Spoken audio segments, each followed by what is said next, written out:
Hello everyone, this is Shannon from That's So Po, and today I'm doing week 8 of my 2021 reads. This week I read 4 books across very different genres, all of which were good. First, I finished Damaged Goods by Talia Hibbert, which is a novella number 1.5 in the Ravenswood series. This is a second chance romance story that I thought was really sweet. So this is about a pair of people who had met over a summer when they were teenagers and fallen in love, but then, their lives had separated them and they'd moved on. And it's now 15 years later. The heroine of the story has just left an abusive husband, and she is pregnant, and she goes to this seaside town where she had gone on vacation with her family when she was younger, and just remembers it being a peaceful place. So she's going there to deal with her pregnancy and be in a safer place. And she runs into this old flame and they hit it off again. I really loved the way that this story unfolded. I liked that it actually unfolded over the course of many months, which is not that common in romance novels, and especially not in novellas. And I just liked the way that they slowly moved forward with their relationship. I liked the hero, who is a cinnamon roll type of character, super sweet. Talia Hibbert always writes the sweetest guys. And I just liked the way that they dealt with her kind of overcoming the trauma of an abusive relationship and them reconnecting. It was very sweet. I liked the topics that it handled. I liked the characters. I just thoroughly enjoyed this.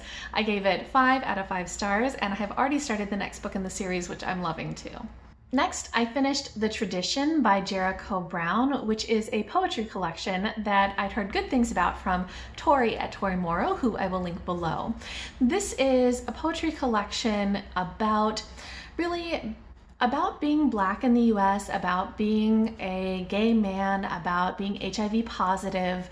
There's a lot of different social issues that are tackled in this. It feels very political in a lot of ways. It's also very emotional. You can feel the author working through a lot of trauma that he had. I think maybe he also experienced some sort of child sexual abuse based on kind of some of the hints in the poems. And I thought that it was just a very powerful, emotional poetry collection. There was quite a bit of it that went over my head, but the parts that I understood I still really liked. I think that if you like Don't Call Us Dead by Danez, this covers a lot of very similar themes, very similar topics, and you might like this one as well.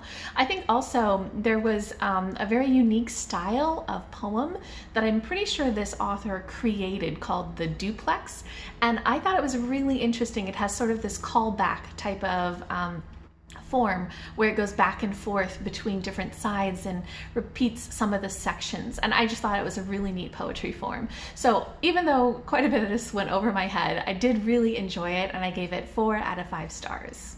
Next, I finished Here Comes the Sun by Nicole Dennis-Benn. This is a book that I'd heard about from Saajid at Books Are My Social Life, who I will link below, and I buddy read this with Madelyn at MadeWithBooks, who I will also link below. And I think that this is an excellent book to buddy read because there's a lot to unpack.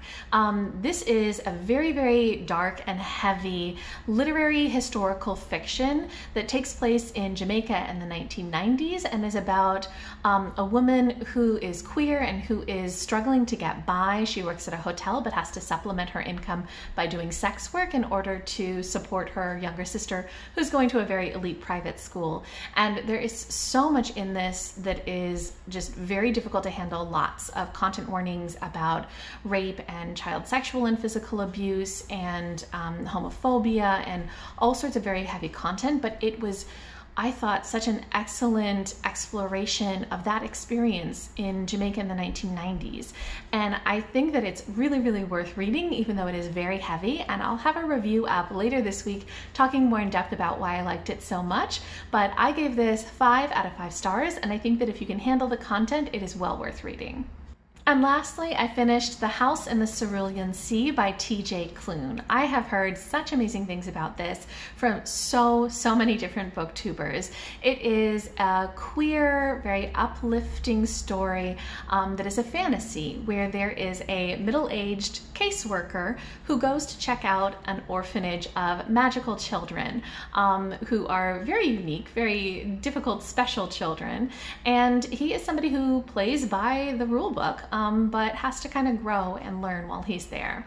So this is definitely such a soft, sweet story. It talks so much about prejudice. It talks so much about how to handle that, how to find your own value, how to deal with people being prejudiced against you, and how to deal with a system that is very much stacked against a certain group of people. So I loved the themes in this. I loved how soft it was. I thought that the kids were just absolutely the best. So each of the kids in the orphanage is a different kind of magical being, and I loved all of their characters. They were so much fun. I think that even though this is something that I thought would be 100% up my alley, I actually didn't end up liking it as much as many of the other people who have reviewed it that I've heard have. So even though I loved all of the sweetness and the themes, there were quite a few things that kept drawing me out of the story, especially in the second half. I really struggle when I find inconsistencies in characters or plot lines, and there were quite a few times that I was just brought out of the story thinking, wait, what? How did that happen? That doesn't make sense. Wouldn't this character act this way, or wouldn't this be what would happen? So that happened really, really frequently in the second half of the book for me, which made it very hard to stay engaged. I also thought that there were just some issues that I had where there were a couple of people who had power, and I felt that they misused their power in order to help the orphanage and the characters in ways that I just found really unethical. And it somehow seemed to excuse all of that because it was done to help the main characters. And I really struggled with that. I found that there were a lot of issues that I had with the logic and with the ethics in especially the second half of the book.